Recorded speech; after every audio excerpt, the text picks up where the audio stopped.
Sobrang ang aking pagkikrib ng ribeye steak kaya for today's video magkikrib ako ng ribeye well done steak kaya for the go, let's go! At dahil nga medyo pasosyal tayo kahit hindi naman umorder lang ako niyan sa room service ng hotel na aking pinag-i-stayhan ngayon. Dahil nga hindi ako makapagluto dahil almost 3 months na ako nakastay dito sa hotel sa Jeddah. At medyo naparami nga ang aking order niyan dahil ang akala ko ang order nila sa ribeye steak ay medyo konti lang tapos dinagdagan ko pa ng green salad para medyo may healthy food naman at saka french fries dahil paborito ko nga rin ang french fries. At bago nga pala tayo magmukbang for today's video, ipiplex ko muna, papakita ko muna sa inyong napakagandang view dito sa labas ng aking hotel.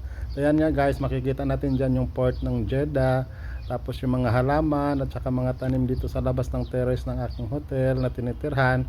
So sobrang napaka-relaxing ng view dahil maririnig mo mga huni ng ibon na parang nasa probinsya ka lang ba. At ayan nga, umorder na rin ako ng fresh orange juice dyan dahil sa totoo lang mga guys, hindi naman ako mahilig mag soft drinks pag kumakain. Mas gusto ko yung tubig lang o kaya juice lang. Kaya for the go, let's go. Ay, let's eat pala. Tara, kain tayo mga guys. Pala mapakwento ako sa inyo habang kumakain dahil sa mga ilan-ilan na nagtatanong sa akin kahit wala naman, may masabi lang o diba? Ano nga daw ang trabaho ko dito sa Saudi Arabia? Bakit nga daw sa mga pinupost ko sa social media, halos karamihan ay mga medyo nakaangat-angat sa buhay o kaya pasosyal-sosyal ang mga pinupost ko, mga kinakain ko na medyo may pagkamahal, masasarap, kaya may mga ilan na nagtatanong. Gaya nga ng nasabi ko kanina lang, kahit wala naman nagtatanong, may masabi lang, o diba?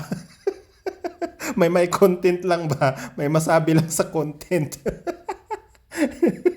Sana all, pero ang totoo talaga niyan, ang trabaho ko dito sa Riyadh, Saudi Arabia, isang katulong din. Naglilinis din, kung ano-ano, all around, waiter kung minsan, nagtatapon ng basura kung minsan, naglilinis ng mga kung ano-ano mga nililinis, kung ano-ano mga inuutos ng amo, dapat gawin natin dahil katulong ako, diba? Sa totoo lang, hindi naman talaga madali ang pagiging abroad o ang pag-a-abroad dahil sa totoo lang, ang mga nag-a-abroad ay mga sinungaling yan, mga piniplex lang namin sa social media, mga pinopost namin sa social media is yung magaganda naming moment dahil minsan nga lang ito mangyari minsan lang namin matikman to kaya yun ang pinopost namin, hindi namin pinopost yung mga tunay na pangyayari namin dito. Maalala ko nga dati nung hindi pa ako nakapag-abroad, tuwing may nakikita ako, kaya may hinahatid kami sa airport, mga friends ko, kaibigan ko na papuntang abroad, nasa isip ko din na minsan sana makasaka din ako ng isang eroplanong malaki, yung pang international.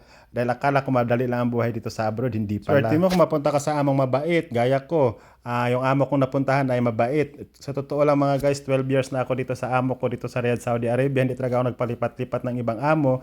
Hindi na rin ako nagpalipat-lipat ng ibang bansa dahil nagustuhan ko na rin dito. Naging at home na rin ako sa amo ko. Kaya kumbaga mapapasa na all ka na lang talaga. Pala mga guys, sa Riyadh, Saudi Arabia talaga kami naka-home base. Kumbaga nandito lang kami ngayon sa Jeddah para magbakasyon at sinama ako ng amo at take note mga guys. Yung lahat ng expenses ko dito, kwarto ko dito sa hotel na sarili, lahat ng mga kinakain ko dito, lahat ng gusto kong orderin, ay sagot lahat ng aking amo yan mga guys. Kaya napakaswerte ko talaga sa aking amo mga. Kaya thank you Lord, thank you sa aking among mabait. So paano ba yan mga guys? Babus, thank you for watching, bye!